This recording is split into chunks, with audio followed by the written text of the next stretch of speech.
Before we get to our show, here is a podcast we think you're going to love.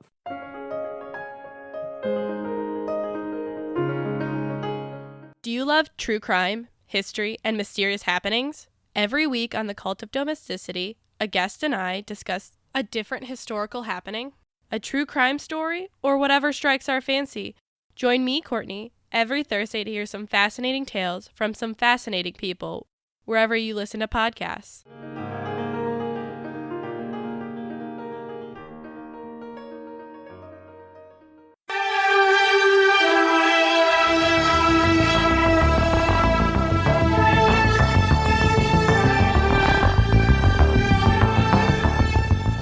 Hello, and welcome to Perhaps It's You, an unofficial Unsolved Mysteries rewatch podcast. Oh, it's so unofficial. And some mysteries are so unsolved. And here we are today to solve them, which we're definitely going to do. Solve no mysteries. This subpar episode. I'm Liz. I'm Samantha, and we're joined by a special guest. I'm Annie. Hi, Annie. Thanks for joining us, Annie. I'm so delighted to be here. This has become a thing we do where we have a really sucky episode of Unsolved Mysteries, and we ask a friend to come in and do the work that we should be doing. Yeah. Don't you like it? I do. And I don't really care what anybody else thinks. Look, they keep coming. They keep coming, so it's fine. It's all good. Hi, Annie. Thanks for being here. Thank you for inviting me to this lovely space. Wow, that was very polite and formal. I should expect nothing less. Annie, usually we have guests bring us gifts. Yeah. I'm just kidding. Annie's face just fell. No, only Rochelle does that. I thought about picking up some polar water to bring, and then it just I don't know. That's okay. And it's actually really, we're making you do work, so I don't know. Rochelle is just a hobbit and gives gifts every day. She does. And we really need to stop putting out free advertisements for these companies that will never sponsor us. Sponsor us, polar water. To be fair, I almost brought the leftover cookies from last night, but there were only 3 left, and I don't know where they went. I mean, I definitely wasn't laying in bed with my cat this morning eating them, so... Yeah, that's fine. I don't Save know that shit for yourself. Yeah, I don't know where they that's are. fair. I was at Target before I came here trying to find those Game of Thrones Oreos. I've heard they're hard to find. They were nowhere. They're just normal Oreos, They're though. not even good flavors. It's just normal flavor. So Tell me more about these Game of Thrones They just Oreos. have They're literally just regular Oreos with Game of Thrones shapes in the cookies. Yeah. Oh. And everyone is hype. I mean, obviously I'm one of them because I went specifically to Target to try and find them, but they're sold out everywhere.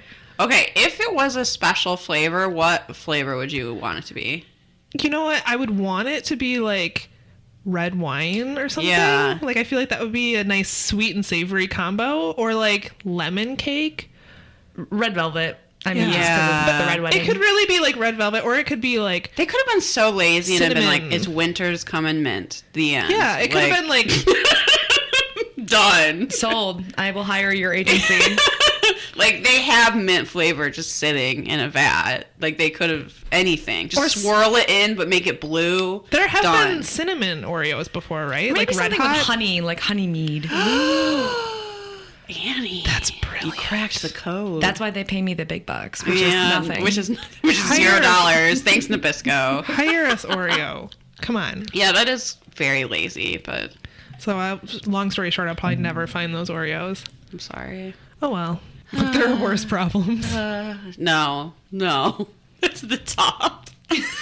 Top problem happening today. I don't have a single fucking update. How about you? I have a small update, and that is we received a Robert Stack prayer candle in the mail. Oh, yes. He's And sitting right here, we gazing over mentioned us. On the episode that we didn't know who sent it to us, if it came from the company who makes That them, was a mystery at or the a time. listener. It came from a listener who I think is named John. I'm not really sure because they follow us on Instagram, sent us a very nice message because I posted it in our Instagram story, and they sent us this lovely candle from the True Crime Candle Company. I'm not entirely sure off the top of my head the company at Etsy that makes these. I don't remember either. My brain is completely fried. But we really, really appreciate it. I wanted to give that small update because it came from a lovely listener. So would you say that mystery was solved minutes after the broadcast? It absolutely was. Yes. Minutes after our broadcast. Yes, I love it. That's really the only update. There was like recently a mystery that was featured on Unsolved Mysteries that was solved.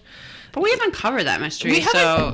we were going to talk about it, but then we decided not to because we haven't covered it, so I have nothing to say about it. But the husband did it. I mean, Is hello. anyone surprised? Yeah. Could have solved that mystery for you. It's in our Facebook group if you want to go read the article about it. Yeah. Join our Facebook group. Ooh, on my birthday, we hit 666 Twitter followers. Congratulations. Really, just meant to Very be. exciting. I don't care if we ever get any more. I just wanted 666. It was very fitting that it happened on your birthday. It was like a gift because from I had Satan. been waiting and waiting because I had to get that screenshot, you know. What better gift could you receive on your birthday? Yes. And thanks for the birthday wishes, mystery solvers. It was very sweet. Yes, everyone had such nice things to say about the better half of this podcast. They were like, "Get Liz off the show." I think using the question box to describe what you like about Liz was a really neat feature. Follow It was us on cute. Instagram. It was fun. People were like, "When is it going to be the Samantha and Mac show? Get Liz out of here." The consensus was that everyone loves your laugh and that the cackling must continue. I was surprised by that, but yeah. So suck it, Joffrey. Suck it. As usual. As usual. That's really the only update I have. I guess we're gonna welcome Annie to the show. Annie, how are your feelings around Unsolved Mysteries? So I definitely grew up watching it, but I mean, I'm not as avid of a fan as y'all, but you know No, what? I don't know what? that I don't we think really that are we either. are as avid of a fan as someone We should be, or it is demanded of this position. You know when people get hired and then you're like, why? They're not really qualified for this job. Why are they here? That's us. That's us when it comes to Unsolved Mysteries. Have you been watching the show now that it's available to the public? I have not, but I'm behind on like my regular shows. I just So you much know media what? to consume. I literally need to quit my job so I can catch up on shows. It's just Well, get on it. Yeah. there's not enough time in the day. Get to not work. Yeah, that's probably gonna be it. Yeah. Yeah. Or you need a job where you can just like Watch shows all day. covertly watch shows. I mean, I Yeah. listen to podcasts all day, so on the upside, I get to listen to Perhaps It's You while looking at Excel sheets. on the clock. Yes. Nice. As everyone should. You get paid for those. To hear me go, what was his name?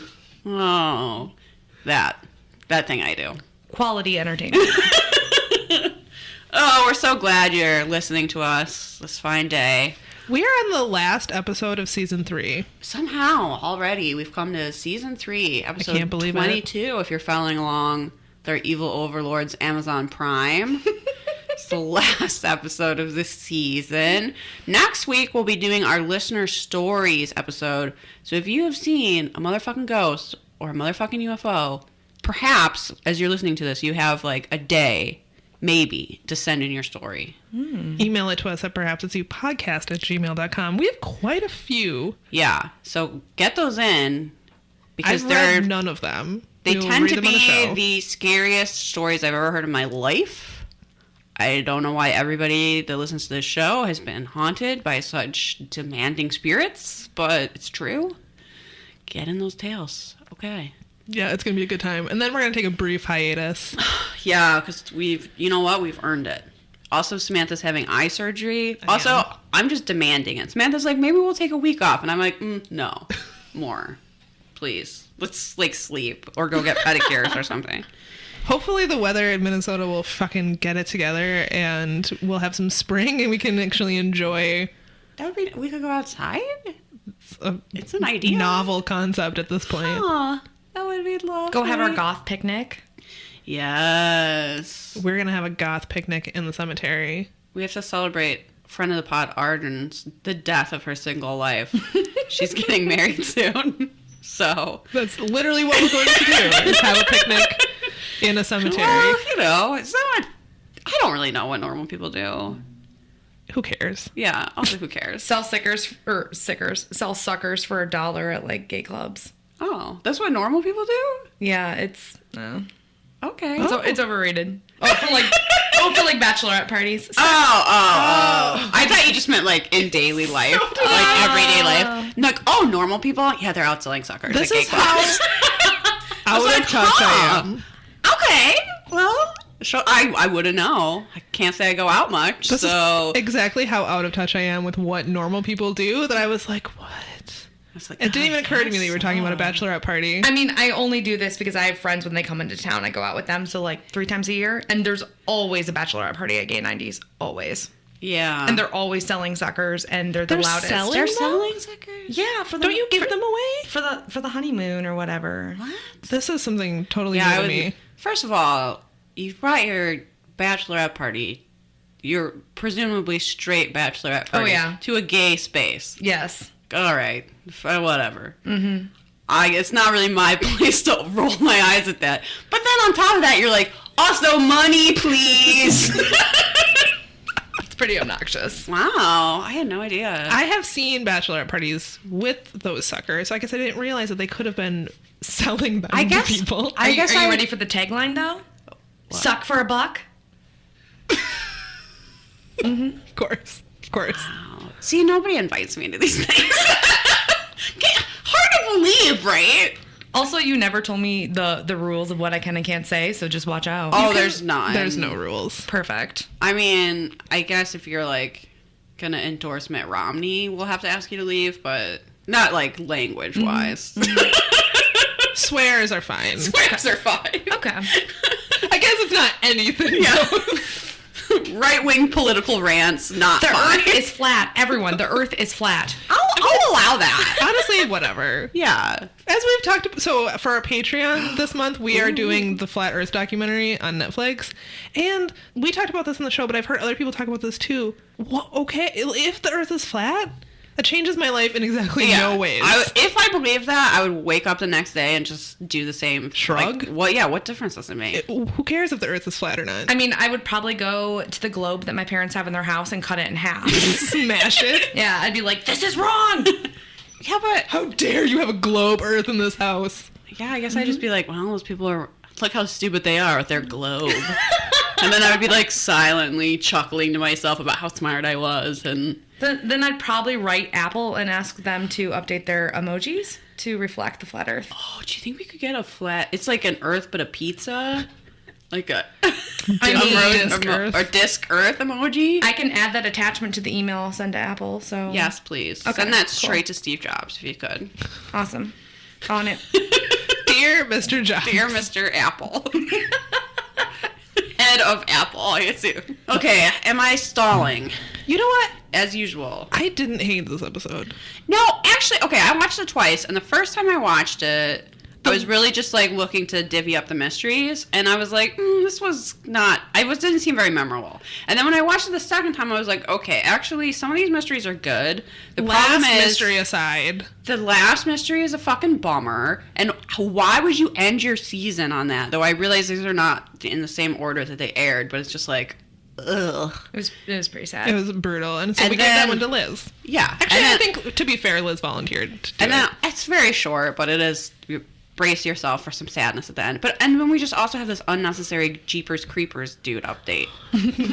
Animated corpse. Yeah, whatever that guy's name was. I honestly don't. It's Depew. Yeah, you're right. Mark Depew? Something Depew. Bill Depew? The Jeepers Creepers murderer. Chad Depew? I honestly don't But remember. we already got that update, so we already know. So it's just, again, wasting my precious time that I could be napping or selling suckers for $1, apparently. If I was a normal person. All right, let's do this. Are the suckers penis shaped, or they're just fucking normal suckers? I don't look... You don't you invert your eyes? I do. I see the white sashes, and I'm like, thank you, next. I was at the poorhouse many moons ago. And sorry. This was in college, and there was a bachelorette party there, but I believe they were giving out suckers because I received one, and I did not pay for it. And it was a dum-dum. Oh. I feel like you would have to have a pretty big profit margin. I was just going to say, those cannot cost more than 5 cents to make. You're not buying you buy them for premium penis-shaped suckers on Etsy and selling them for $1 and making honeymoon money off of it. Mm-hmm. Yeah. So I feel like you're going to Costco and getting a giant bag of dum-dums and selling them for $1 each. To drunk people at the gay 90s, apparently. There's this amazing phenomenon in Chicago that I haven't seen here called the tamale guy. What? Yeah, so there's guys. We act like it's one guy, which is kind of racist, but it's actually multiple guys who go to bars that don't serve food with coolers of tamales and just sell them. You have told me about this before, and it sounds incredible. They're just like homemade tamales, and they're fucking always delicious and incredible. And you just like buy them off some dude out of a cooler, and they always show up when you're like drunk and need at food. your drunkest. Yeah. Well, I mean, that happens in Minneapolis too, but by the laundromat on Lake Street over by Lake Street Kmart. But they don't like come into bars. No, it's just in the parking lot. It's like you're coming out with your laundry. Right. You're like, tamale. You're like, why, thank you. Yes, I would like this You tamale. read my mind. Thank you, tamale Would I like guy. this homemade tamale out of your van? Yes. Yes, I would. Yes, I would. Thank you so smart. much. So smart. It is. Way better than a fucking dum-dum. I mean, Way better than anything you can buy in the store. Yeah. I mean, it's not a bad strategy to get people when they're at their drunkest in Sure. like the middle of the night, and like, what sounds better than a tamale in that moment? Oh, nothing. Absolutely nothing. And since that's not happening, I guess what sounds better than A fucking a dum-dum? blue raspberry I dum-dum? guess. Have my dollar. I'm not going to don't be able know. to get over this. Like, the whole thing. I'm just going to be bringing it back to a suck for a buck. Okay, it's episode 22. Liz season has 3. I have the first mystery. First mystery. This is the most lackluster mystery until we get to the very end. Oh, but is our MVM in this one? You know, okay, so I was going to ask you guys. Danny's nodding yes. Yeah, I drew 3 mustaches in this episode. But I definitely think it's in this, and it was the DEA agent. Yep. With Yes. the world's biggest mustache. I called Mr. Serious. It's so luscious. It's just Do you think there's intense. product in that mustache? How did it get so full? It's way fuller than like my hair. I don't understand. It has like more body and richness than I have in the hair in my head. Also, you would expect that mustache to be on the face of someone whose head hair is thick and full and luscious, and he just has normal hair. So how is his mustache so voluminous? It might not be real. Is there Pantene in it? Or he's getting a blowout. or the hair and makeup team of Unsolved Mysteries, they put extensions in his mustache. Maybe they're backcombing it. The thing is, they clearly are like not helping anyone else on this show, but they're like, this guy's mustache. They're like, oh, they get one of those circle brushes, and they're like, we can really do a lot with this. Put very tiny hot rollers in it. Yeah, it's possible. Something is going on to make that mustache so voluminous. I don't know what it is. It's a mystery. Look, some mysteries are never solved. That's actually number one. The number one.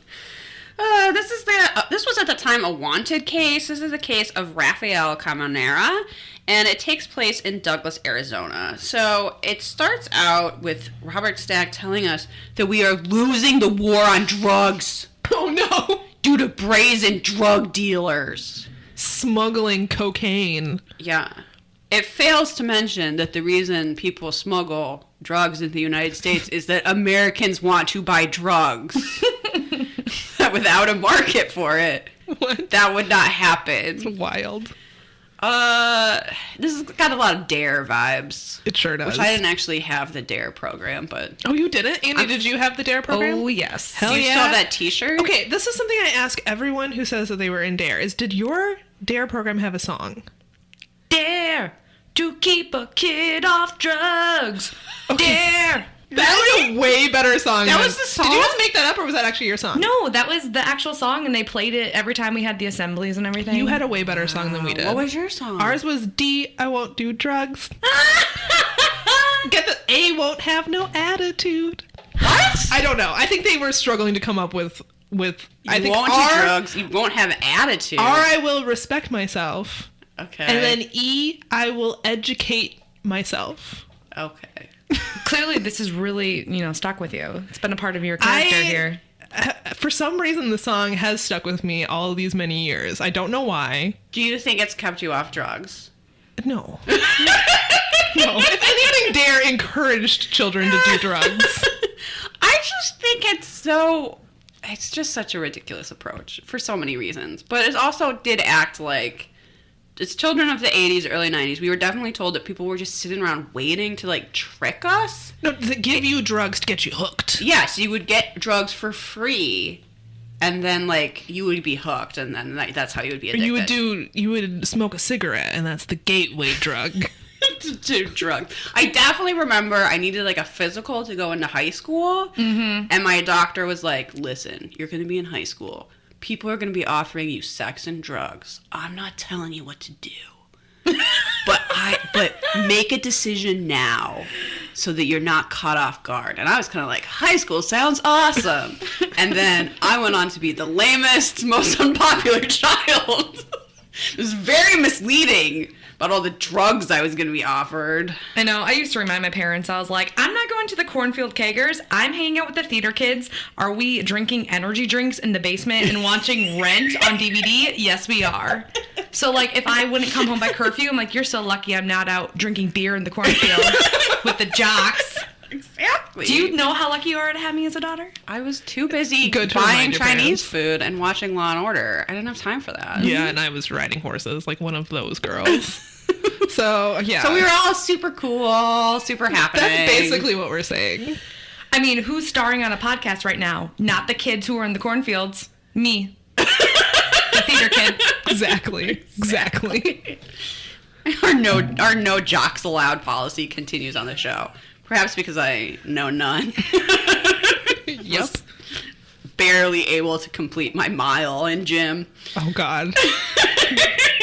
I try not to ever think about that. It was so bad. It was. I tell Mac and I joke about this all the time, but the first time we had to run a mile, which is in the 3rd grade, which I don't have children. In but the 3rd grade? I feel like that's way too young. Yes? Why would you make a 3rd grader run a mile? That sounds really sad. Also, I had like we didn't practice to like lead up to that. It was just like the gym teacher told us like, hey, later we're going to be running a mile. I had no fucking concept of how long that was. So I like ran up and down a couple times on the block and was like, I'm good to go. Right? Because how long is a mile? I don't imagine know. so many little kid like leg cramps for the nurse. I that got day. the absolute worst cramps, and I just remember thinking, adults don't care if I live or die. And that's an important lesson to learn. Because I was as a like, three- why would they make us do this? This is... I was just like, like... Oh, man. Anyway. You could walk when you were doing the mile. You know, they didn't make you run, but then you were the kid that was walking and finishing the mile dead last. I was pretty much always last or close to last. And the gym teachers would come by on these, like, golf carts and yell at us. Oh my god. Sometimes smoking. Oh my god. They were outside, Annie. Still paints a picture. I know. It was real bad. I have a lot of gym class horror stories. That could be a whole other podcast. But we're here to talk about Rafael Camarera. Oh, yeah. Who was living in what was referred to as Cocaine Alley. He was living a double life. Does anyone else call it Cocaine Alley or just Robert Stack? We'll never know. Maybe these customs agents they interview for the show. It is the point at the border in between Douglas, Arizona, and Agua Puerta, Mexico. So it's like 600 feet or something. They show it on the map. It's just literally across like the street. Yeah, it's like Douglas, Arizona, the fence, and Mexico. And this segment is not done in the most... I don't even... What's the opposite? Yes, thank you. What's the opposite of problematic? They act like just the fact that he crosses the border every day is very suspicious. He has a company on the other side of the border. Lots of people do. Lots of people have family or work obligations that require them to cross the border on a daily basis. Or they just want to go Or people over take there. weekends away to Mexico and go, party down there if they live that close. like, it's just right there. It's yeah, it is just like crossing the street. But he owned a concrete mixing company that was having some money troubles. And we hear from one of his employees that at one point he was like, ugh, I don't know how I'm going to pay payroll. I don't have any money. And then came back and was like, I took care of it. So it sort of sounds like he started off with a legitimate business and it was struggling. And so he turned that into a drug smuggling business. And we also I didn't write down his name, but we keep hearing from this like good old boy in a trucker hat. Yes. That seems like he's like in love with him. Oh, he for sure was. And was referred to him as an on-hands type of business owner. Pretty sure he meant hands-on, but that's okay. He just is like glowing in his review of Raphael. Well, and he was so betrayed. He was to have very discovered that he was a drug smuggler. Yes. which a thing that didn't affect him in any way. No. I think he just drove a truck. Like, it wasn't his employee, was it? No. He So just, what he ended up doing was he built a warehouse on the U.S. and Douglas, and then he built himself a luxurious home on the other side of the fence in Mexico.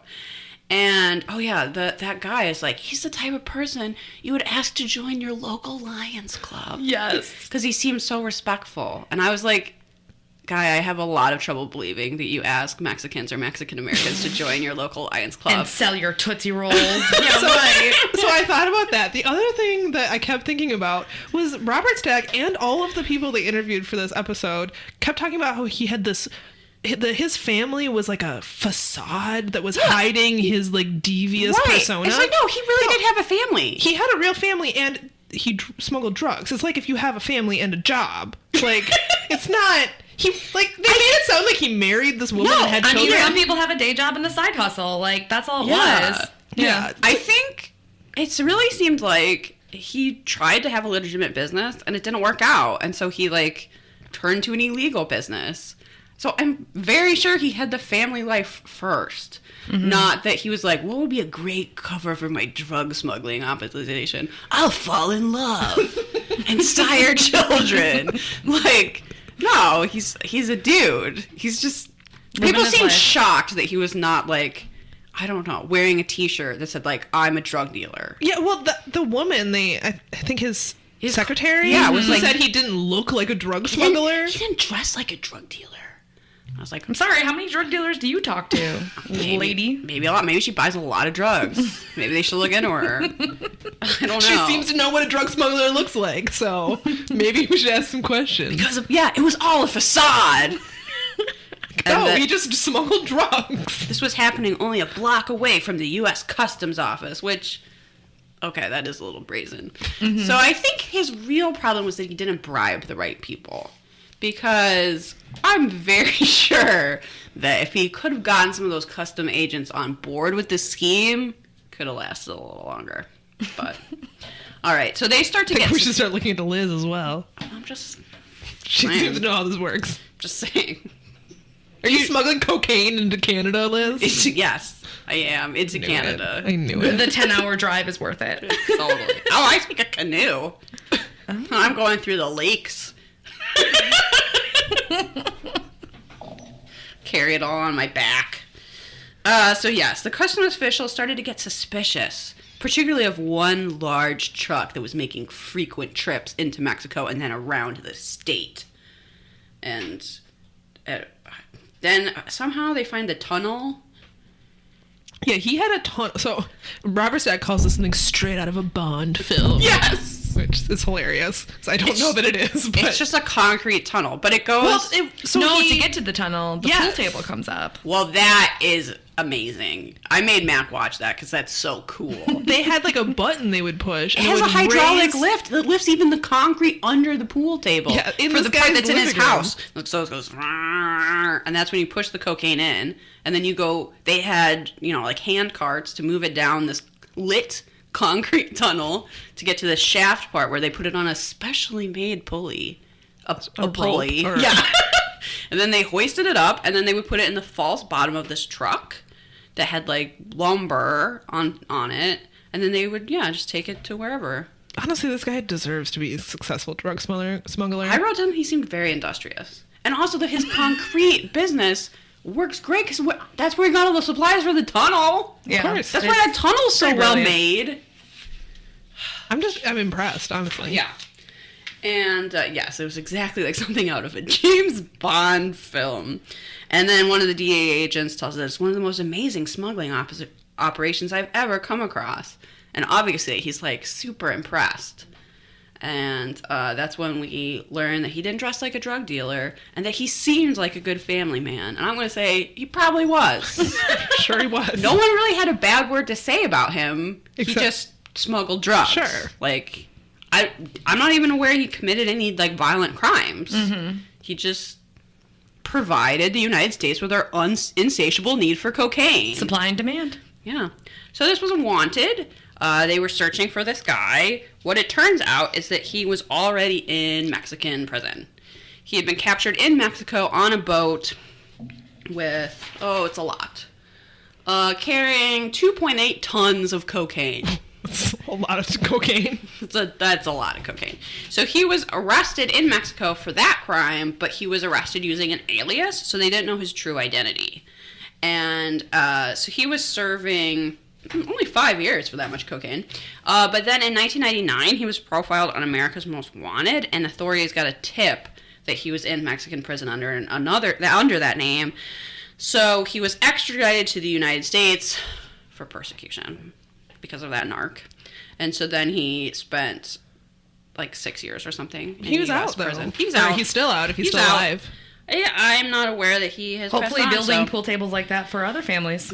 Exactly. Hopefully. There's the real business. Hopefully he's joined a Lions Club and he's moved on with his life. Yeah, the only reason to watch that segment is to see the cool tunnel, honestly. And the mustache. Yeah. Mm-hmm. And to wonder what your parents were up to in the 80s and how much cocaine they did. I mean... Probably a lot. You gotta wonder. All right, well, All right. that was not a bad mystery, actually. No, it's not bad. All right, this next mystery is a lost love, and It made me tear up. honestly, I really liked this one. I love a lost love. It's nice to not talk about murder every day, all day. Try it sometime. True crime fandom. Yeah. You might benefit a little. Okay, take it away, Annie. All right. So the story opens up on Jeannie Wagner in El Paso, Texas, and she is searching for her long-lost father, Duncan Gilmore. Oh, cut this out. That's not how I want to start it. I'm so sorry. Go, Yeah. do what you need to do. Okay. Just plow through. The story opens up with Jeannie Wagner in El Paso, Texas. She talks about her upbringing. She was born in 1959. She was the first of 3 children, and her parents were a construction worker and a secretary. And in the reenactment, she said she felt like she didn't look like anybody in her family. She has beautiful, platinum hair. Everything about her is beautiful. And her mother, how much did you love the old-timey video footage, Yes. the photos, Her hair, her Yes. earrings, everything about this. This might be my favorite fashion that we've had in this segment. The hair, too, real good. Because you get tons of these, Mad Men era, Yes. floral, Dior New Look inspired. Oh, they're so good. So she says, yes, agree. Throughout her childhood, she had always just felt like she was different from the rest of her family. And I'm getting this from the Unsolved Mysteries Wikipedia because I listen to the podcast and that's what they do. Yeah, So, that's true. that's We're what I did. professionals. It's a low bar here. Perhaps Yeah. you. Thank you for your hard work, everyone that contributed to the wiki. Honestly, if there wasn't an Unsolved Mysteries wiki, We would have given up probably long ago. Wouldn't even have this podcast. We didn't know there was one when we started, but it's really been a lifeline for us. It's kept us going. Sure has. And she says, so Jeannie's mother was Patsy Summers, and her mother was basically very shy, raised in a very strict, really religious Catholic family. She was very private. And throughout her life, she had suffered from depression, and this was something that Jeannie noticed. And in 1973, she attempted to commit suicide by slitting her wrists, which is really sad. She obviously was dealing with some demons, is what they had said. Sure. And- Not literal demons, everyone. It is Unsolved Mysteries, but they mean figurative demons. Thank you for that clarification, Liz. Go on, Annie. 8 years later, Not Dungeons and Dragons demons. 8 Hail years, Satan. 8 years later, she entered a highway going the wrong way and was struck by another vehicle. And so she died 10 days later. And at the time, Jeannie was only 17 when her mom died, which is really sad. So rough. So shortly after Patsy's death, Jeannie called her younger sister and was told that Patsy's diary stated that her biological father was not the man that she knew was hers. And she had said that basically her childhood, where she had felt out of place, it was all just kind of coming together, that she knew that there was another piece missing. Sure. And in the diary, Patsy had described the predicament that she had gotten into decades earlier. So it goes as, in 1958, she was living with her parents and a younger brother in a very strict household. And she began dating a man who was well liked by her family. And this was really, thought highly of, that her family approved of this man. That was kind of throughout the theme too, is that she stayed with him because her family liked we him. never really hear anything about him, which makes me think he's not great. Well, they said he drove a nice car, which is kind of like the That was standards back then. okay. the only thing they said about But, him like, was he drove a nice car. This is this woman's, like, father. He went to church, he drove a nice car. We don't That's all you hear, need. like, anything about him. It almost true. seems like she doesn't have a relationship with him anymore. Yeah, it seems like... I'm just reading between the lines. It seems like he's not great because he's not featured in this segment at all, and she No. doesn't refer to her relationship with him at all. No. And her mother, That's so valid. Patsy is described as having a devout Catholic family, and she's described as a very obedient child. So they were like, Which is date this guy who goes to church and has a great car, and she's like, yes, mother. Yeah. It's so Definitely. Oh, I feel so bad for her. Did either of you see The Hours? Yes. It kind of reminds me of the Julia Yes. Moore part of The Hours, where she's like trying to be this like normal housewife, and it just raise doesn't the kid. fit. And yeah. Ugh, awful. I would have been so bad at all of that shit. Yeah. Yeah, you would have, Liz. It's true. So she was dating this somewhat boring man, and they fought a lot, so she would spend her time away from him at a local park. Lovely. And this reenactment was just gorgeous, just like the park and her hair It's and her such dress. a cute park. A fantasy. It's gorgeous. And then something else that comes along is gorgeous. And Oh, yeah. I totally get it. So That man was a tall drink of water. Who is the actor in this reenactment? I don't know, but man, oh man. Liz is fanning Lord herself have right now. mercy. He's Yeah, it just got really hot in gorgeous. here. I'm thinking about it now. And I was like, did he look anything like that? I do not blame you at all. Like, holy shit. Go on, Annie. Yeah, I understand why she met this man in a park and instantly was, Was like, just all like, right. hello. Hello, And he was like, can I Duncan." meet you here tomorrow? And she was like, I'm not going anywhere. she's like, I'm staying on this bench. Absolutely. I live here now. And then also, apparently, he was like the sweetest, kindest person ever. Yes, because literally, so spoiler alert, at the end of this, his wife is his like present day wife is the one who realized he was the Duncan in the show, and what made her realize that was that he was described as the sweetest man in the world. So come on. Anyway, continue. Annie. I'm sorry, I love this one. It's good. Mostly because of whoever this actor is. Agreed. Hello. So one day, while at the park, Patsy met an enlisted man stationed at Fort Bliss named Duncan Gilmore, the hunky hunk. They began seeing each other on a regular basis. So she was, she had her man, her side man, like, live your life, girl. Live your life. Sure. It's just sad that she couldn't tell her family that she wanted to be with Duncan. It's sad that she couldn't just break up with this dude. She's Yeah. how old was she? 17? She's 17. She's already supposed to get married. They're fighting so much. She's hiding at a park. Like, this is not meant to be. I'd like to think if this were 2019, they could have been a thriving throuple. What? I don't want this one dude in it. he seems like a loser. Milk toast. Like, Yeah. Probably Her an and asshole. Duncan and some other hottie, sure. Some other hot enlisted man. Yeah, like I'm sure Duncan knows somebody. So Patsy had written in her diary that he was one of the kindest and sweetest men she had ever met. And yeah, if he was anything like the reenactment actor, gorgeous. So yeah, we get it. And in August 1958, she turned 17 and her family threw her a surprise party. Wasn't this Duncan that threw her Yes. this party? In secret. Which, so it's not like he was that much of a secret. She had this huge friend group with this Duncan guy. But she's probably like, this is my friend. Yeah. I wonder if those were like his friends, Like she basically had this double life at this point. Yeah.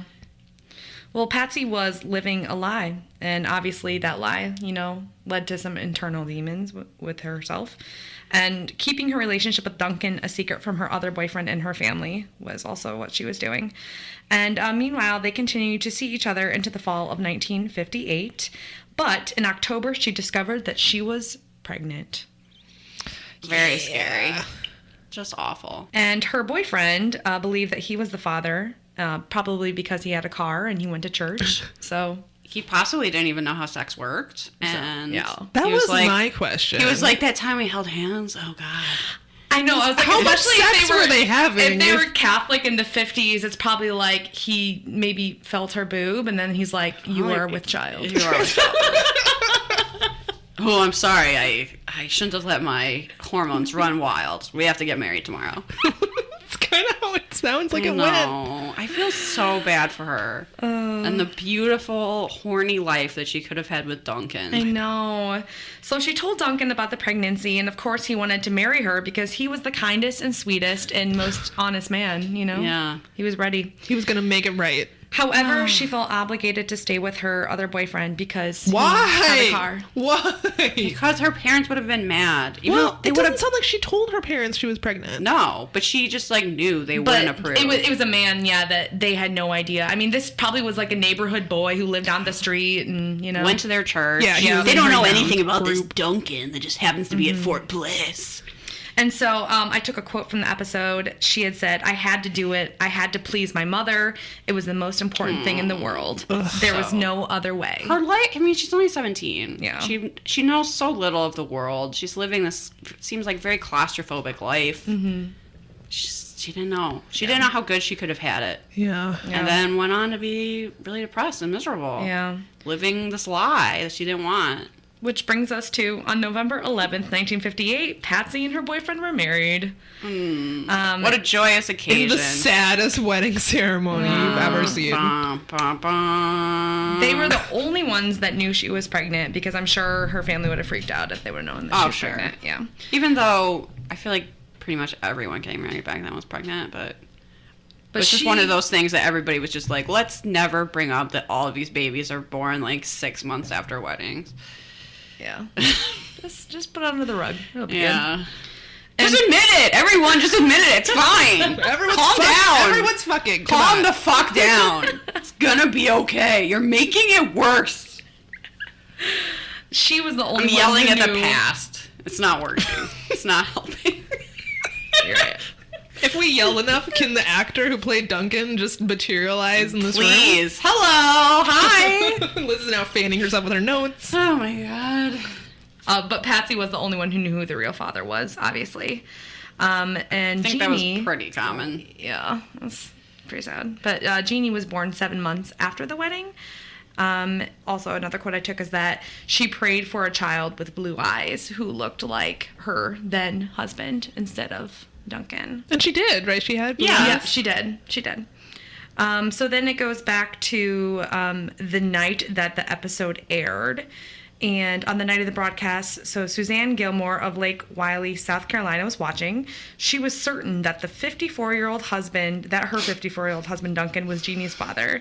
She woke him from a nap and asked him if he was stationed at Fort Bliss in 1958 and knew Patsy Summers. He's like, yeah. She was really like, honey, did you fuck someone named Patsy? She's like, did you have sex with a Patsy Summers? And he's like, what? He's like, I did. What of it? His reaction is the best. He's like, well, yeah. Well, yeah. Well, yeah, we had sex. I think my favorite part was that they talk about a Duncan who was like sweet and kind, and she's like, my husband's name is Duncan. He's sweet and kind. I know. It must be him. It must be him. There's only one Duncan in the world who is sweet and kind. Well, I think the age range, would have matched up. She probably knew he was in, yeah. that he was in the military or whatever. But even so, she was like, a sweet, kind man named Duncan. There's only one. He's sleeping in the other room. He's napping in the other room. Let me go ask who he's banged. And it was him.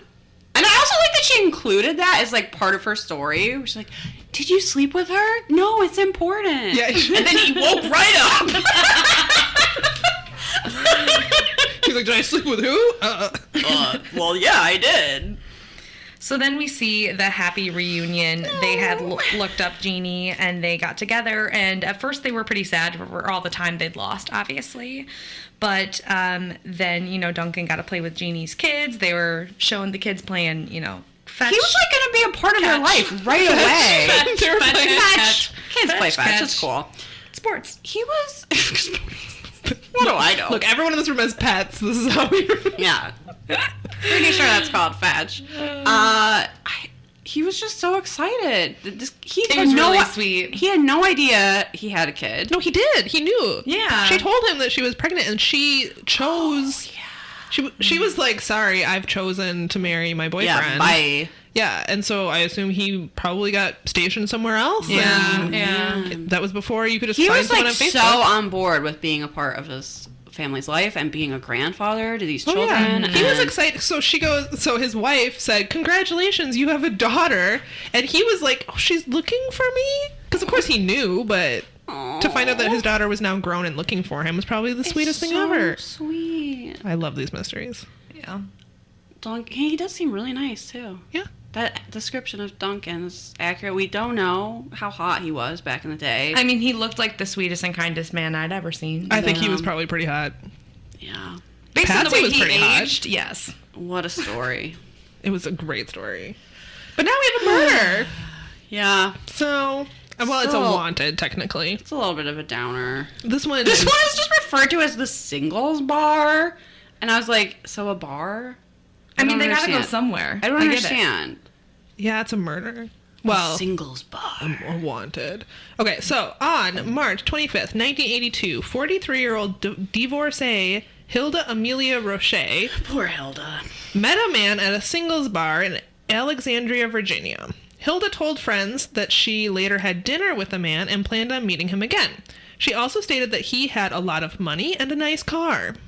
Okay. Seems like a theme. What? I'd get a drink for that. I was gonna say this is like not a millennial concern because like no one has money Nice cars. and no one has nice cars, know. so you like can't be swayed by that. You're like, oh, you're employed full time? Oh, what a score.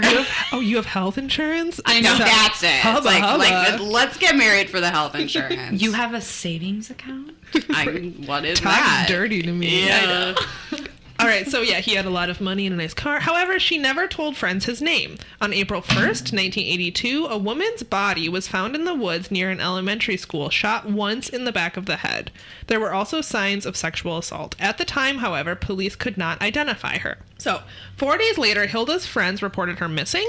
Police searched her apartment and found her wallet in the living room. After looking at her driver's license, they determined that she was the woman found murdered 4 days earlier. Evidence in her bedroom confirmed that she had been sexually assaulted. This mystery is made kind of worse. Or the segment is made kind of worse by this investigator who, like, doesn't want to say the word sexual assaults. Yes. He keeps saying molested and Yeah. sexual activity, and Sexual it's like activity occurred. sometimes.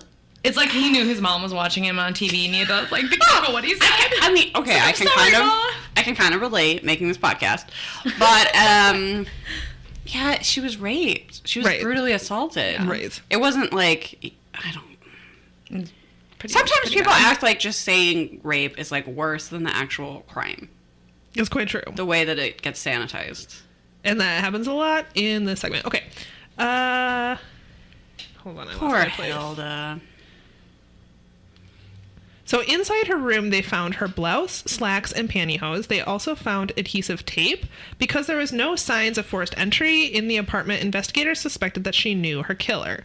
When investigators questioned Hilda's friends, they learned about the mysterious man she had met at the bar.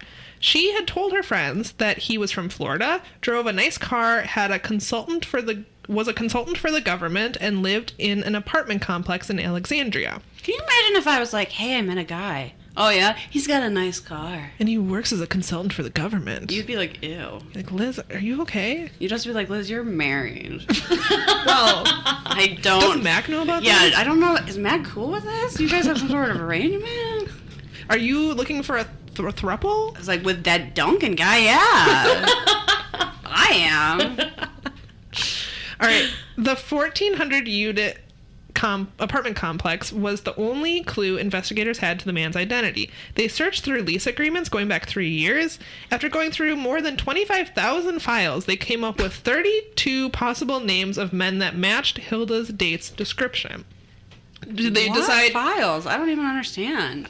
This apartment complex apparently kept files on all of its residents Yeah. that included what kind of car they drove. Because The as far as I know, that's reenactment- all they know about this guy. The reenactment had like this giant filing system, and it looked like the landlord or the owner, whatever, was looking through all the files. I mean, there's maybe a more It's complex like, system. nice car. Okay, I got that in here somewhere. Very few of our tenants have had nice cars. Only 33. So Okay. strange. 3 months into the investigation, investigators received a break. They learned that Hilda had lost her wallet on the night that she had met this man. For unknown reasons, the man insisted that he be contacted if her wallet was found. That is weird. And for some reason, the bar gave her wallet to this man. Even more weird. Yeah, why wouldn't... It's not his. I don't know. Can we just start showing up places and being like, hey, what's in your lost and found? Anything that fits me? Like... Are there any wallets? Yeah, I was supposed to come pick that up. Yeah. And then, yeah. It's like it's like black and, about average size. There's full of money in it. Full of money. Like, so much money. They did have him show the ID, so maybe it was proof that he was there that one night with her. They're like, can I see your ID, sir? Yeah. Yeah, maybe. I mean, still sketch, but A few They days tried. later, the restaurant found her wallet. The man returned and picked it up.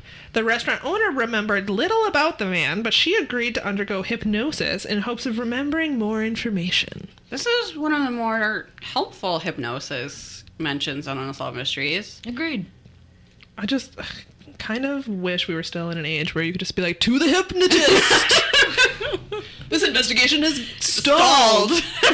Get me 3 psychics! Get me an old priest. Yeah. That's an exorcism, sorry. Different. No, you might as well get one of those too.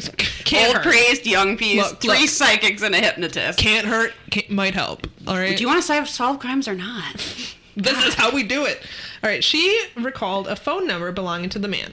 The hypnotist advised investigators that the numbers may not be in the correct order. Also, some of them may be different, but they will all be numbers. This will be a phone.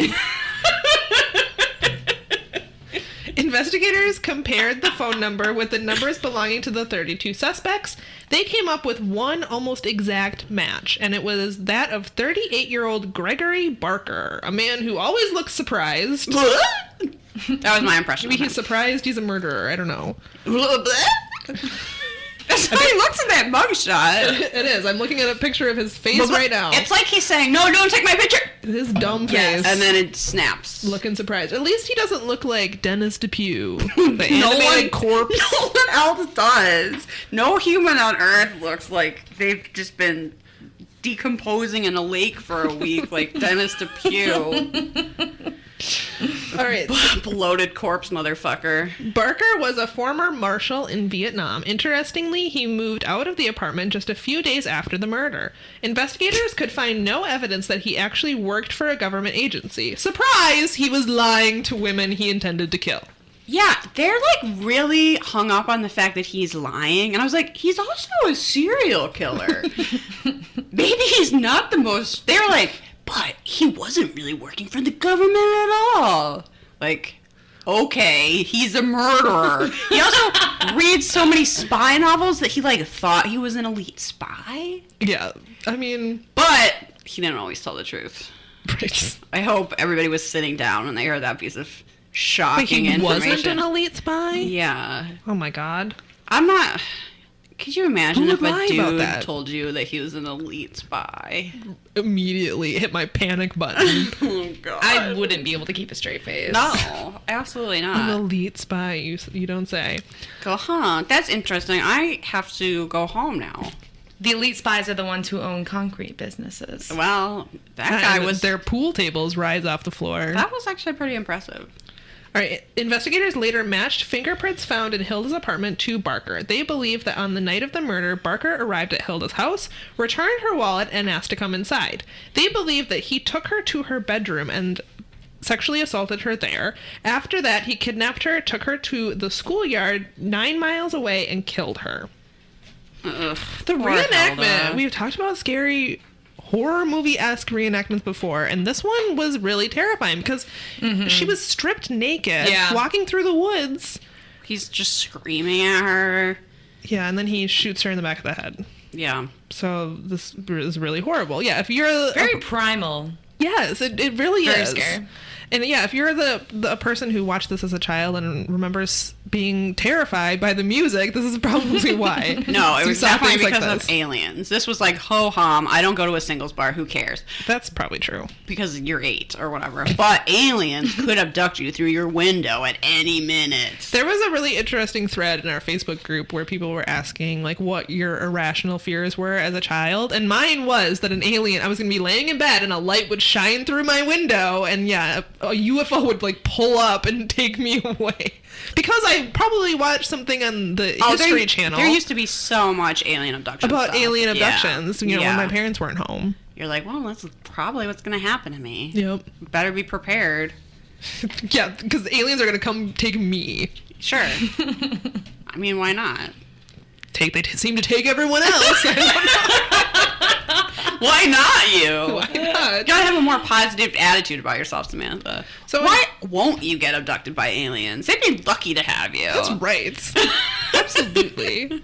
So investigators suspect that Gregory may have been responsible for other murders. Aw. They suspect that he could even be a serial killer. That liar! Did he also go to single bars with other women and tell them that he was a government worker? Probably. And this, honestly, this like What a wallet scumbag. thing, he probably stole her wallet, hid it in the bathroom or whatever, and then was So like, he had an I was excuse waiting to for go that over. to come. Oh, yeah. I suspect that's what happened. They didn't say It's it like in the an segment, but evil George Costanza move. yes. Instead of just leaving something at someone's Exactly. house so you can go back, he's like snatching her wallet and hiding it in the bar somewhere. Right. So this segment, or this dude's story, was also featured on America's Most Wanted, and the result is that he was captured. Barker was arrested by federal agents in Phoenix, Arizona, where he had been working in a phone room on April 25th, 1991, the day following the airing of Unsolved Mysteries. Pictures showing him allegedly robbing and threatening the teller were used for identification. Oh. At the same time, Barker was arrested as the suspect in the investigation of the Hilda Roche murder, as well as 16 other murders, one of which Oh my was God. the kidnapping and murder of Lisa Jo Shaner, the daughter of a Tuscan FBI agent. Baker was initially arrested by federal agents on a bank robbery charge from Nevada. He was captured the day following the day that this aired, when a young woman working on the floor above identified him from the show that aired the day before. He had heard that somebody thought they'd seen him on TV that evening, but they thought it was America's Most Wanted. So when he saw, this is so poorly written. Thanks a lot for your free content on Some Mysteries Wiki. Anyway, he thought that somebody was just kidding around. He came into work the next day only to find... Brazen that he thought someone was killing around after he's killed 16 people. You saw me on TV because I'm wanted. That's hilarious. Go except, get me coffee. Except that I am a murderer. Well, and he also, killed the daughter of an FBI agent. See... So they probably did want to catch him. Probably. That's not one of those things that gets swept under the rug and never solved. So, but he came into work the next day only to find that it was full of FBI agents. When he was not working, he was known to walk the streets late at night, eventually spending the night in all-night theaters. He was known to have served 2 tours in Vietnam. Barker since claimed his eventual capture and arrest were all part of a military cover-up. In May of 1992, sure. Barker was convicted of first-degree murder and sentenced to 60 years in prison. He is now deceased. It is unknown if Barker is still suspected in other murders. The murder of Lisa Jo Shaner is no longer believed to be connected to him. Her killer was identified as William Floyd Zamastil, who was convicted of her murder in 2011. Huh. So, yeah, maybe he was a serial killer. Probably he was. Probably. Yeah. He definitely killed Hilda, though, so I'm not sad he's dead. Yeah. The end. If you see his grave, spit on it. Yep. All right. We got one they throw in at the very end. You think you're done. This is quite a way to wrap up this and they're like, season. oh, before we go, a baby's dying. And you go, thanks, Unsolved Mysteries. Definitely what I wanted to think about in the course of my day. This is the case of the parents of Jerry Graves. So Jerry Graves is in Eagle, Idaho, and is searching for her biological parents. Now, Jerry herself was adopted. She never really cared who her biological parents were. She had never looked into it. But she goes on to marry a man named John in 1989, and in 1990, their son JJ is born. He's brought home from the hospital and starts having convulsions. He would have sometimes up to 50 seizures a day. Little baby. To the point that he could not take in liquid, and they were trying to feed him with an eyedropper. So sad. So they kept bringing him back to the hospital, not only for his convulsions, but because he would get so dehydrated because he could not take in food. So what they wanted to know was, if they could find out Jerry's medical history, could they possibly find out what was happening with JJ? Because they were saying there was a slim chance it was genetic, and I was like, it seems like a pretty, I don't know, good chance. Yeah. Like, this is a literal newborn baby. What? I mean, I have my health history, and I'm still finding things, that it's Right. been passed to me, and I have access to it. So. But I wonder if maybe at the time they thought less things were genetic, or I don't know. Like, I was like, That's actually, fair. that seems like it would be pretty likely that that's connected to a genetic disorder. So she was hoping to find her biological parents so that she could learn more about her health history. And she was born Kelly Marie McAllen at November 7th, 1963 in Ventura, California, and adopted shortly afterwards. She didn't know a ton about her family. Kind of awkwardly, she wasn't really that interested in knowing her biological parents and was literally only reaching out to them in the hopes of learning about JJ, and was like, look, I know this might be like really emotionally hard for me, but I'm going to do it for JJ. Yeah. Okay. Unfortunately, though her parents are located as a result of the segment, that does not help with JJ at all. So that's just... Thanks for kicking the sack Unsolved Mysteries. So his condition improved for a while. They were never able to figure out what was wrong with him. And he died before his 10th birthday. Why did Unsolved Mysteries even need to put this in the episode? I don't know. It's short. Nothing is resolved. Just reminding us that there are medical conditions that we have no fucking clue what they are, and people die. Just to remind us. Yeah, just to remind sometimes you. kids die. Kids die, and there's absolutely nothing that can be done. Because they don't still need to find her parents. They found them. There's kind of no reason to still understand- to include this. Yeah. It's just sad. If maybe there was Liz throws the paper on the floor. if maybe her parents had never been located, if he was still alive and If still they suffering could- from seizures, I would understand why they would put this in the episode. Or they But could he educate is- us about this disorder, and we could be like, oh, I never heard of Flim, Floma disease. Now I know. Go check for the means. Flim, Flam, Floma disease. Yeah. But Find a story about a hero cat that saved a baby from drowning and put that in. it has nothing to offer except bum you the fuck out. That's the end of the season. Ta-da! Season 3 is done. Woo, woo, woo, Yeah, woo, fuck woo, you, woo, Unsolved woo. Mysteries. Yeah, it's a brutal end. It's terrible. I really feel for that family. It's fucking awful. The end. But we can really rate the sad. episode now. Oh, and the dad had a mustache also. Do you remember the dad's mustache from this Yeah, segment? it was blocked it very It's making very cappuccinos at the local, coffee Yes. shop. A little bit Yes. hipster. It was very well groomed, but thin. Very thin, yes. I But that was called the it- aesthetic he was going for, clearly. Oh, clearly. Yeah. He was very happy with his mustache. I called it whisper quiet. He just seemed like That someone... makes it sound way creepier than it was. I think he just seems like someone who'd be like, shh. I'm imagining someone with a mustache whispering in my ear. And it That's what you're in now. skeeves me out. Like I said, I also That is pictured not him in what I'm like a into. Hawaiian t-shirt at a local coffee shop. Sure. Yeah. Oh, and this was Absolutely. some guy from the serial killer case who had a very white mustache. That was the investigator who couldn't say rape. Oh, yeah. He had the ghost. It was a little patchy. Yeah, it was not great. But it was very pale. Very pale.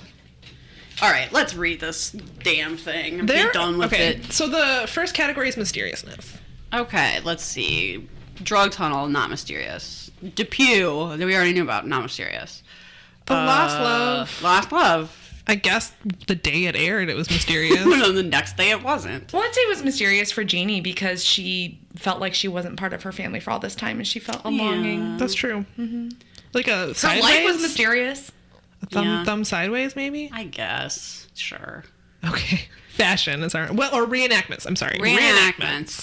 For Duncan, we're getting a huge thumbs up. Absolutely. And a fan to fan Annie did yourself. not realize how thirsty this podcast can be. Well, yeah, she seems slightly surprised, and I don't know why. It's okay, Annie. I mean, Liz knows my type. There's no... I was gonna keep that to my damn self.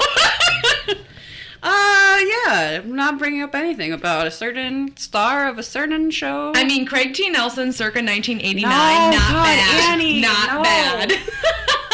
You don't need to say it. Our listeners need to know now. You didn't. Go look him up. 1989 was a good year for him. Was that the year I was born? Yes. Do I care? No. Wow. You can be thirsty for anyone you want. I'm thirsty for Mothman's booty, a thing that doesn't exist. It does in sculpture form. Sure, that's true. I'm thirsty for a statue. You can't be. Have you seen some statues, particularly marble statues? Sure. Clearly, they were motivated by a lot of thirst back in the day. Are we comparing the Mothman statue in Point Pleasant to the statue of David? Yes, absolutely. They're in the same category. Yeah, we both spent a lot of time on the booty. You know what? This is Whoa, what were we talking about? Reenactments? Honestly, I don't remember. Reenactments. I have to give it a thumbs up because of Duncan. I know we talked a lot about those jeans that one time, but for me, this is like... Oh yeah, the murder victim that had the... Okay, it was an actor who was playing the murder victim. My eyes were just hearts during this segment. I think in general, even the lady at the singles bar and that whole terrifying scene in the woods, like it was really well done. That was well done because it was scary as hell. Even when he came to the door that night, she's like, "Oh, I wasn't expecting you." She's like in her robe. I was gardening all day. She's like, "You look fine. Let me in." Oh, I'll give it a thumbs up. Yeah, I would say reenactments get a thumbs up. Fashion. Oh, thumbs way up. Excellent fashion. There was some of the best we've had. Great 80s teenage girl bedroom. Yes. In the Lost Love segment. Yes. And like purple eyeshadow for Hilda. Yeah. I also think of the secretary in the first segment. Yeah. She had some pretty fantastic makeup. Yeah. I'm a thumbs up for sure. Some of the best we've seen. Agreed. Robert Stack? He was there. Acting like he's never done drugs. Okay, Robert Stack. Yeah, all right. Mm-hmm. He was part of that demand. Yeah, yes, of course he was. Yeah. So, a little hypocritical of Stack. Well, this is a family program. Can't have Stack being, well, of course they're drug smuggling. Where else am I going to get cocaine? Well, honesty. A little transparency would be nice. I just had a wild Hollywood party last night. Yeah, on my yacht. I like how we always talk about how he has... I don't know that we know that he did. We just always refer to him. I'm sure he had a yacht. I'm sure he did cocaine in it. Yeah, And no one blames what him else for would it. he be doing? Yeah. He's betting Elizabeth Taylor and JFK at the same time, and you're telling me that guy never did cocaine? Come on. R.I.P., but... Honestly, good for him. Yeah. I guess I don't know. Whatever. He was stacking it. Yeah, it's fine. Sideways. Same as always. Did we do Mysterious? We did Mysterious, and we were in the middle. Okay, so then we just rate it? Yeah, so on a scale of 0 to 5 Robert Stacks, oof, where are you at? Honestly, I really liked The Lost Love. The murder wasn't bad. I'm going with a 3. Yeah, I'm like a 3, 3.5. I'm bitter about them putting the Depew thing in again. That, yeah, and then closing off with a dead baby. Yeah, I'd say 3. 3? Just like a solid middle of the road. We're in agreement on a 3. 3 out of 5 Robert Stacks on this one. Okay. And that's it. We're done with season 3. Wow. Never to return. Overall, Liz, how are you feeling about season 3 as opposed to season 1 and 2? I thought it was pretty good. Season 1 was very paranormal. Season 2 was very Lost Loves. And this was like a lot of ho-hum mysteries, I thought. Yeah. It's a little bit more of a variety pack, I guess. Less satanic panic. Yeah, than season 1. There's definitely less things that are so ridiculous you like fall off your couch laughing. So that's a little disappointing. No Jesus statues blinking. Oh, I love that one. Yeah. I feel like it's solid, but maybe not as memorable. I was honestly just now trying to think of what my favorite episode was or favorite segment in season 3, and I'm struggling to even recall. So that might say something about this. We'd have to go back and look. Season. I kind of liked the house that was haunted, that haunted 2 different families. Oh, sure, that was a good one. But I don't know if that was my favorite, but that was it kind of stands out in my mind. Well, we never have to think about it again. Okay, cool. All right, we've come to the part of the episode where we recommend something, and we asked Annie to bring a recommendation. So we'll let you go first.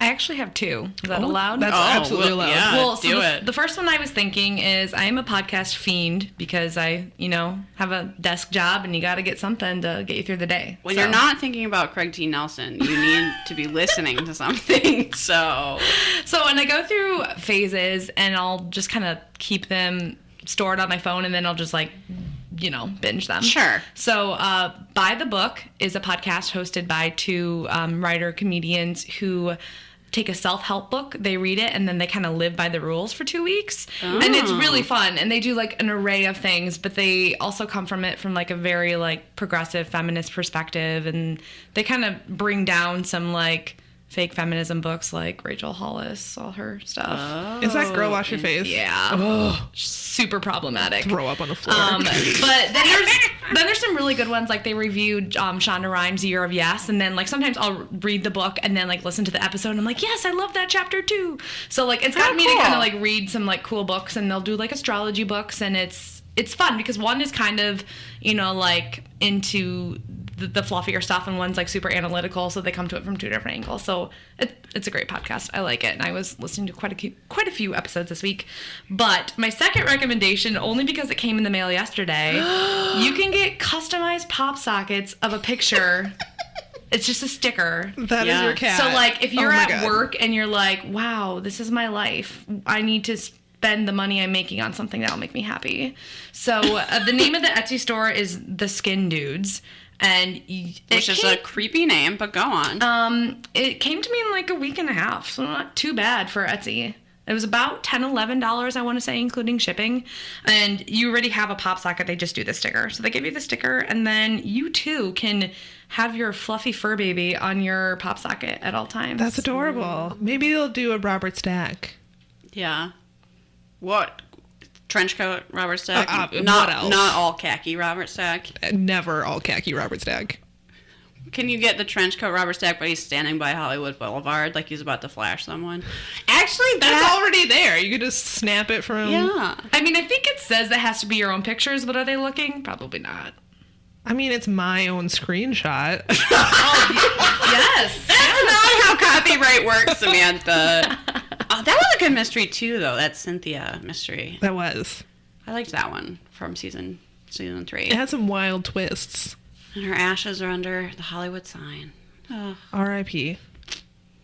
Those were great recommendations, Annie. thank you, Annie. I think so too. I think I have good taste, so. Yeah, spread it around. We like telling people what to do at the Yeah. end of each show. I don't know if They don't everyone seem to turns mind. I've got some tunes good off. podcast recommendations and book recommendations from this podcast, so you're serving the people.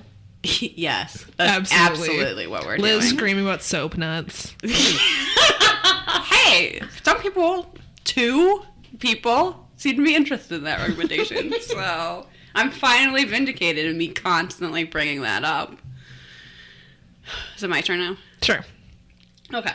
I have a recommendation that's something I was sent for my birthday from my friend Nicole. She sent me some lavender products from Santa Fe from Los Poblanos, which is a lavender farm.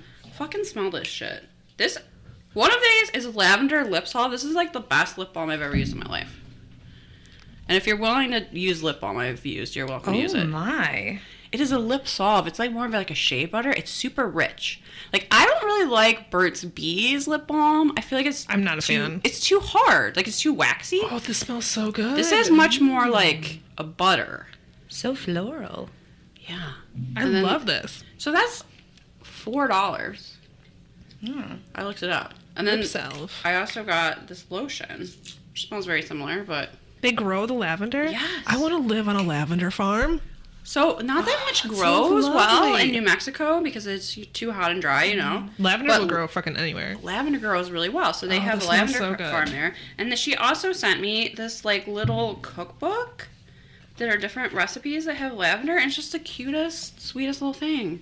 That's adorable. If I grew lavender, I would make lavender lattes and lavender kombucha on the Lavender reg. lattes are so good. Oh my god, I just love how I smell right now. This is adorable. So yeah, you can order stuff from their website. That lip balm was $4. That lotion is $5. Like, it seems Really good price. Yeah, very not reasonable. Plus the shipping, obviously, and the pictures of the place are beautiful, and I really want to go. Man, I want to live in a lavender farm. It sounds delightful. It just seems like absolute bliss. So now I can just be all relaxed and aromatic. Oh, my lips feel so good. All of our lips are moisturized right now. Perfectly. Perfect to make out with Duncan. Perfect. Okay, so I didn't have a recommendation this week because Sometimes honestly, it's a struggle. Like, if your week is not that exciting, if it's just like a normal week of if your you've life, just been listening to Game of Thrones podcasts like, and reading books you're about like, what diseases, did I do this week to like recommend? Socks. I mean, wear if you 'em. found the Oreos, then you could maybe recommend those, Fucking but you didn't Oreo. find them. No, so. I didn't. It's bullshit. Yeah. Okay, so I went to our Facebook group and I asked our listeners what they've been loving. Great And idea. I got a great response. So I'm just going to read a few of these, and I honestly haven't seen them yet. So Amber recommends Instacart. Is that like a... Do you know what that Grocery is? delivery. Grocery delivery? I thought it must be one of those delivery systems. She does not say anything else about it, but she's loving it. Okay. Good for you. All right, into that. Vanessa says the podcast called The Ballad of Billy Balls by Crime Town. It is a mystery that has a pretty good twist I did not see coming in about episode 2 or 3. Can't recall at the moment. There's 4 episodes so far and more to come. Loving it. Okay. I'm on The Ballad of Billy Balls. Honestly sounds hilarious. A little dirty, but go on. I'm into it. Leslie says an app called Golden Thread for all things tarot. You can do readings yes. for others, yourself, pick a card of the day, etc. You can use this app with or without physical cards. It's super fun and easy to use. I'm very new to tarot, so defo beginner friendly. Downloading now. Yeah, I have that on my phone, actually. Do you like it? I have not used it to do a whole reading, but I do it to pick a card of the day. And then you can also save all your cards and, like, see if there's any patterns and stuff like that. Oh, nice. I like that. And it's free, so, I mean, there's really no harm in trying it. Leslie also threw in an amazing British reality show called Love Island. It's amazing and it's on Hulu. I love British shows. That really perked me up. I could go for some super dumb television. I mean, I don't have plans tomorrow, and I might be watching Love Island. I don't That know what sounds this great. is, but Mary Jean recommends Albany's gummy bears. Okay. Oh, I've had those. Those are very good. I wonder where you can get them. I suppose you can probably order them. Yeah, I don't know. Liz brought me back some gummy bears from Milwaukee, and they were fucking They're delicious. so good. I can't remember the name of the candy store right now. They have one. I still have the box, so I'm gonna look out and see if they ship because they were so good.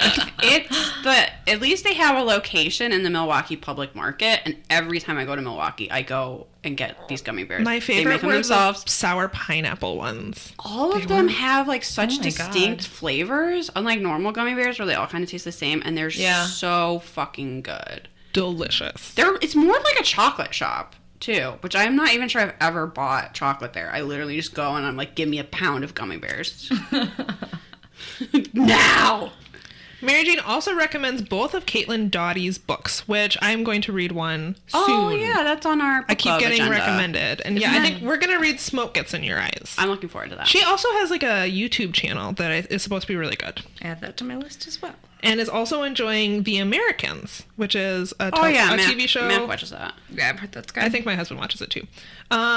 Amelia recommends The Natural History of Dragons by Marie Brennan, which is a fantastic Dragons aren't real. I'm so confused. book written like an old-time scientific memoir, but with dragons. That sounds awesome. I'm into Yeah. it. It's cool. Friend of the pod, Rochelle, says I should just recommend reading Game of Thrones, which obviously. Is that like Samantha? Something you've never heard of? Game of What? Thrones. Song of Ice and Fire? It's like when men ask me if I've ever seen Blade Runner, or something like that, and I try not to like twitch or anything. Punch them in the face? Yeah. All right, Like, Jenny, no, never heard of it. Please tell me all about your theories. Jenny recommends the LeVar Burton Reads podcast. I've heard Oh, that's good. I've heard very good things. Yeah. Stories for adults. Listen, I'm gonna have to quit my job to listen to all these podcasts. Can I Stop just? recommending such good podcasts. If someone wants to support me, so I can just do jigsaw puzzles and listen to podcasts all day, I will not turn that down. Sure. Why, of course. Yeah.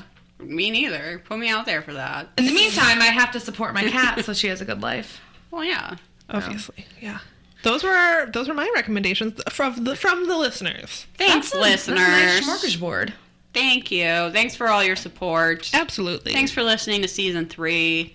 Next week we'll be doing your listener stories. Can't wait. So excited. They're gonna be spooky as hell. Hell yes. Should we plug our stuff? Wait, first, let's let Annie. Annie, where can people find you? Let's talk about your Instagram. Yeah, I mean, my Instagram isn't like Doesn't matter. Related to this. Does not matter at all. Does not But matter. you can find me at Balanced in Healing on Instagram. I kind of share my autoimmunity experiences. Annie is low-key Insta-famous. It's true.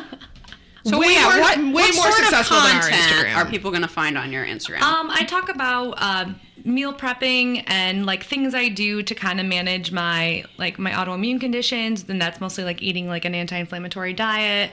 And my goal at first was just to get like free products sent to me. Sure. And I'm there, but like not from like every brand. But there's a couple brands that I'm working with that they send me stuff, and I kind of, I'm getting the firsthand testing of it, and I get to share coupons with friends, and like that was the goal. But now I'm dreaming bigger. So Robert Stack candles. Is that dreaming bigger?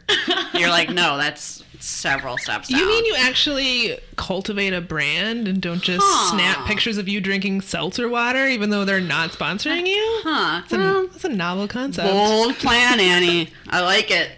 So we'll see. But, it's fun. I've met a lot of really cool people in the real food community. So that's my jam. All right, everybody, follow Annie there. Go check her out. Say your Instagram handle one more time. Balanced in Healing. We'll probably also post on our Instagram, so you can go I mean, I find Annie already through us. storied and tagged you, so you're welcome. Hopefully we get a few new followers. So you're They'll be welcome. disappointed. Yeah, no, we don't. And don't bother following us on Twitter, because I need to now cut it back down to 666. We got too many. Oh, damn.